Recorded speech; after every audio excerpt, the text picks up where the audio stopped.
Meu convidado já está aqui me esperando, tudo bem? Como Boa vai, noite, seja bem-vindo ao nosso Olá. programa. É o Dr. Jamal Azam, que é otorrinolaringologista, falando sobre alergias respiratórias. Seja bem-vindo ao nosso programa, viu? Muito prazer em estar aqui com vocês, todos em casa, né? Olha, doutor, nós estamos vivendo num período aqui em São Paulo, principalmente, onde a gente tem visto muitos casos de alergia. Por que se dá nesse período? É a época do ano? O que seria? A alergia respiratória depende muito do ambiente, depende muito do ar, depende muito das variações climáticas. Gente, nós estamos em dezembro, tem dias que está fazendo frio. Quer dizer, de repente, o frio passa para o calor, ninguém entende nada, o corpo humano sente. Então, as variações climáticas, não há dúvida nenhuma, que são os fatores determinantes para essas alergias nessa época do ano. Até a falta de chuvas, né? Hoje choveu bastante, Com graças a Deus, certeza. aqui em São Paulo, né? É verdade, porque a falta de chuva acaba gerando um ressecamento e as vias respiratórias trabalham sempre em ambiente úmido. O nariz é úmido, a boca é úmida, a garganta é úmida, o pulmão.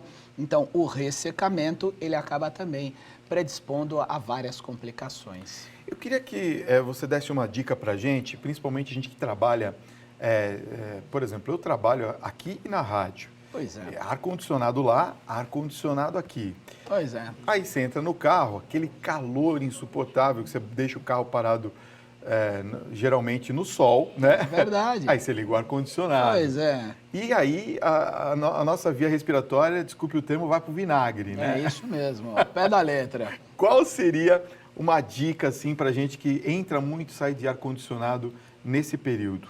Vamos lá, em primeiro lugar, a gente sabe que cada vez mais a sociedade está confinando os cidadãos, tanto no trabalho quanto na escola. Muitas escolas agora têm ar-condicionado, É verdade. ônibus têm ar-condicionado. Então, assim, o confinamento acaba gerando uma série de questões complicadas, porque o ar-condicionado, por mais que seja feita manutenção nos aparelhos e nos filtros, Fábio, quem é que faz manutenção nos ductos de ar-condicionado? Pois é. Quem é que entra lá dentro, toda aquela extensão no prédio para fazer? Então, não faz. Então, isso é uma questão muito complicada. Então, nós temos que nos proteger, manter o nosso corpo sempre preparado para isso. Quais as melhores formas de fazer isso? Gente, eu vou falar aqui, vocês vão falar, ah, não, o doutor Jamal está falando essas coisas, mas não dá. Primeiro lugar, usar continuamente soro fisiológico no nariz. Essa é a primeira orientação, a mais básica e a mais importante. Pois é, o Fábio me olha com olhar de surpresa, não, né? mas espera aí, como é que é esse negócio? Vamos entender melhor. Eu compro aquele soro fisiológico comum. O soro fisiológico, ele é composto de água e sal, ele não tem produto químico nenhum. Quais são os benefícios do uso do soro fisiológico?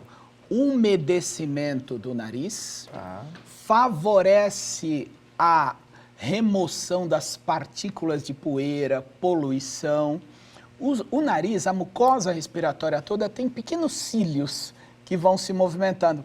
Então, quando você está sempre molhando o nariz com soro fisiológico, você está favorecendo o movimento dos cílios. Então, não é hábito, Fábio, não é hábito de todo mundo usar soro fisiológico. E hoje, eu posso dizer para você, para todos que estão nos ouvindo em casa, a melhor forma de se prevenir das alergias respiratórias dentro daquilo que está sob nosso controle, porque a poluição eu não tenho o que fazer. Você falou, tá calor, eu entro do carro com ar-condicionado. Mas o que você vai fazer se você não ligar o ar-condicionado? Você aguenta? Não tem como. Aguenta. Não tem como. Quem trabalha em ambiente confinado, os prédios não tem mais janela. Shoppings, hoje todo mundo quer passear no shopping. Prédio tem janela hoje? Não. Não tem janela mais. Então, o que acontece, gente? Se não mantiver o nariz sempre preparado para a adversidade, a hora que a adversidade vier, vai pegar.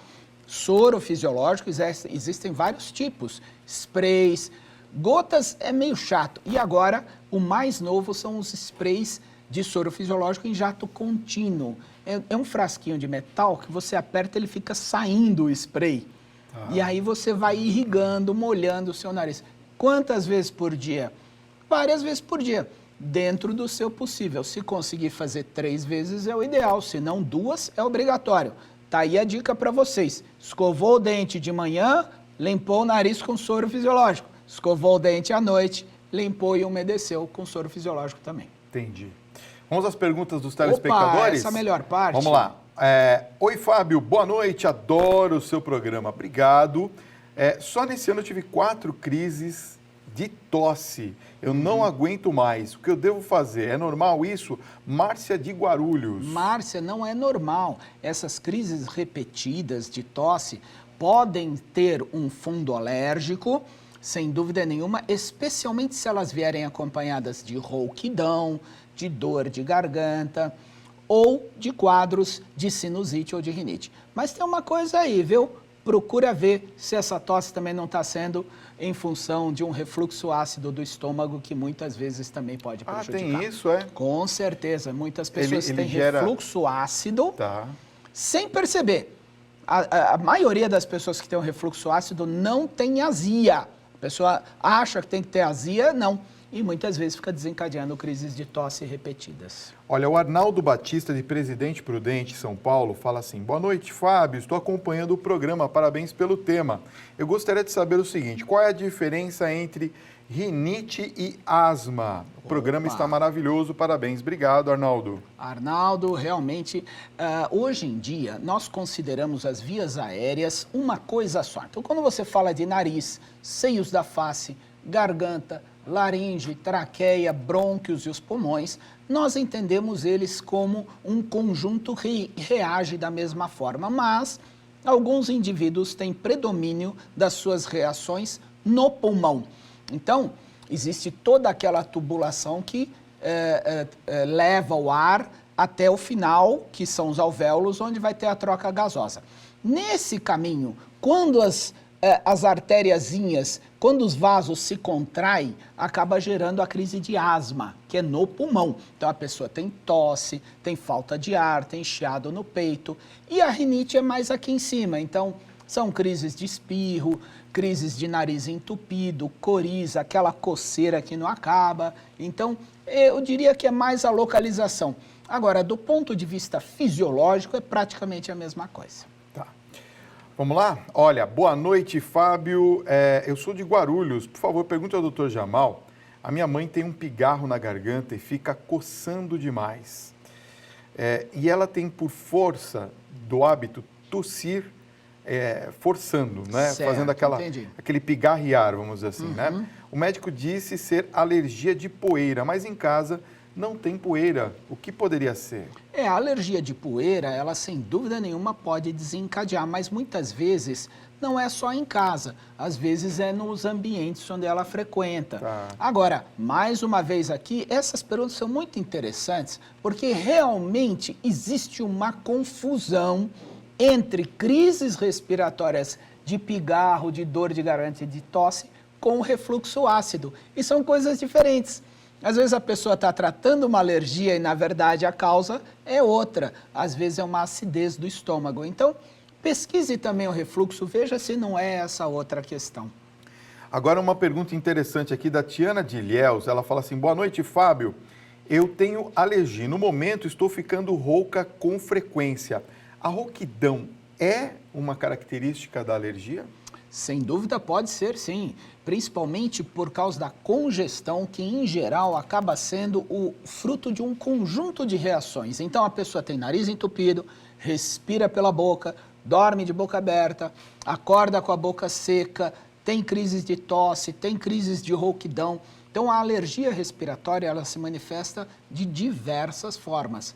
Pode ser, sim, as crises repetidas de rouquidão também. Obviamente, precisa investigar, precisa fazer uma laringoscopia, ver as cordas vocais. Aliás, precisa sempre manter essa questão quem tem muita alergia, manter, por exemplo, o ambiente sempre muito limpo. Com certeza. E a gente vê que, por exemplo, às vezes a gente passa a mão na mesa ou nos móveis de casa, de um dia para o outro aquilo fica entupido de poeira. Perfeito. Inclusive, vou dar os parabéns para a sua produção, porque essa mesa aqui é tá a melhor limpinha. mesa do mundo. Não só está limpinha, como ela é lisa. Ela não tem aquelas reentrâncias, assim, onde a pessoa fala, ai, que lindo, né? Tá bem bonito, tudo trabalhado, a madeira vai encher de poeira, gente. Não pode. E aí depois para tirar... Não tira, de jeito nenhum. Olha, tem uma pergunta da Elisete de Lima, aqui de São Paulo. Ela pergunta o seguinte: eu tenho animais de estimação em casa. De alguma forma, eles contribuem para alguma alergia? Sai muito pelo do meu cachorro. Se sim, quais cuidados eu tenho que tomar? Então, essa pergunta ela é maravilhosa, Elisete, por quê? Vejam, eu sempre falo uma coisa, não tira a minha cadeirinha da minha casa, hein? Pelo amor de Deus, olha lá, hein? Eu sou Olha médico, lá. sou otorrino, mas não vou tirar. Então, é óbvio, os animais de estimação são tão importantes na nossa vida, a gente tem que contornar. Em primeiro lugar, eu não recomendo a retirada dos animais de estimação, mas nós podemos fazer o quê? Evitar que entre no quarto de dormir. Por quê? Porque o quarto de dormir é o local onde a gente fica horas seguidas dormindo, imobilizado, respirando aquele ar. Então, evite com que entre no quarto de dormir, mantenha a tosa dentro do possível com o pelo mais curto e passe sempre o aspirador na sua casa. Nunca espanador. Esse negócio de ficar jogando poeira daqui para lá não funciona. Não, o espanador é aquele de antigamente que tem as peninhas, não funciona, né? Não, ele, aliás, o nome tinha que mudar, tinha que ser espalhador, não Espalhador. espanador. Né? Agora, no caso dos animais, então não é recomendado que eles durmam no mesmo quarto dos donos, é Não, isso? sob hipótese nenhuma, porque o quarto de dormir deve ser sempre o foco das atenções. Tá. Então, umidade, mofo, isso não pode. Ventilação tem que ser adequada, tem que sempre... Você não pode entrar no quarto e sentir cheiro de quarto fechado. Tá. Sabe aquele negócio que você fala, nossa, parece que tem alguma coisa? Tem ácaros, e os ácaros são bastante irritantes da via respiratória. Então, quarto de dormir, ele tem que ser sem cortina, sem carpete. Móveis não podem ser muito trabalhados, sem bichos de pelúcia. Olha aí, mamãe, seu filhinho... Olha só. Então, já vai minha mulher falar, ele vai falar do quarto da filha. Olha então, lá, tira mas os bichos de precisa jogar fora? Não, tira do quarto de dormir. O segredo é o foco no quarto de dormir, sem E dúvida o nenhuma. pup dorme na casinha hoje, viu, Simone? Ah, tá vendo só? Melhor assim, melhor assim. Doutor, olha, tem uma pergunta muito legal aqui. Boa noite, Fábio. Eu adoro o seu programa. Minha filha tem muita coceira no nariz e tem dores de cabeça de vez em quando. E, claro, tem sangramentos também no nariz. Tem dia, por exemplo, que 2 vezes por dia sangra no nariz dela. Isso pode ser algum tipo de alergia? Com certeza. Com certeza, Isso pode né? ser uma rinite alérgica. Agora, uma dica bem legal. Criança não inventa dor de cabeça. Ah, sim, é verdade. Não é? Então, criança, ela faz isso, fala, tô com dor de barriga, tô com dor no joelho, quero fazer xixi, quero fazer cocô. Daí, sempre na hora que tem que fazer alguma coisa, a criança inventa uma coisa para sair de lado, mas nunca inventa dor de cabeça. Então, esse é um sintoma importante que ela pode estar com sinusite. E aí, Fábio, as pessoas perguntam, mas criança tem sinusite? Me falaram que criança não tem sinusite? Pode ter sinusite, sim. Desde criança pequena. Então, pesquise, veja se isso não é só uma congestão ou se não é uma sinusite já instalada. Olha só, a Júlia Patrício, de Campina Grande, na Paraíba, faz a seguinte pergunta. Fábio, eu tenho uma criança recém-nascida em casa e tenho várias preocupações com ela. Como eu posso deixar a minha casa mais segura para possíveis alergias? Um beijo a todos do Tribuna. Obrigado, Júlia. Então, a casa, ela tem que estar sempre... isenta de umidade, mofo, poeira em excesso, a ventilação tem que estar sempre adequada. Agora, o quarto do bebê é sempre o foco das atenções. Então, essa história, gente, de enfeitezinho, a gente gosta, eu sei que a gente gosta, mas não adianta a gente só gostar. Então, não pode o quarto do alérgico. Agora, nós como ele é bebê ainda, a gente não sabe se ele vai ou não desenvolver uma alergia. Então, eu sugiro que realmente tenha muita atenção.